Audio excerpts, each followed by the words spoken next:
despite having studied finance and economics at the world's best universities. The following question remains unanswered. Why is it that 5,000 units of our currency is worth 1 unit of your currency, where we are the ones with the actual gold reserves? It's quite evident that the aid is in fact not coming from the West to Africa, but from Africa to the Western world. The Western world depends on Africa in every possible way, since alternative resources are scarce out here. So how does the West ensure that the free aid keeps coming? By systematically destabilizing the wealthiest African nations and their systems, and all that backed by huge PR campaigns, leaving the entire world under the impression that Africa is poor and dying and merely surviving on the mercy of the West. Well done, Oxfam, UNICEF, Red Cross, Life Aid, and all the other organizations that continuously run multi-million-dollar advertisement campaigns depicting charity porn to sustain that image of Africa globally. Ad campaigns paid for by innocent people under the impression to help with their donations.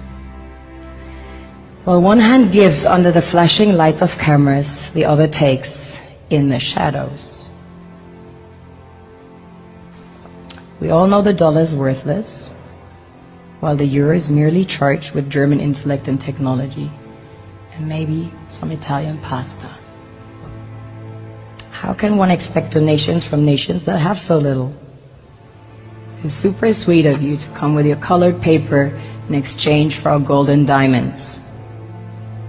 But instead, you should come empty-handed, filled with integrity and honor.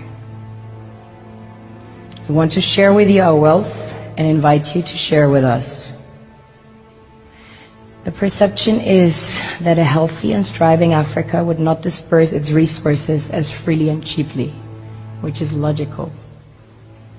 Of course, it would instead sell its resources at world market prices, which in turn would destabilize and weaken Western economies, established on the post-colonial free meal system.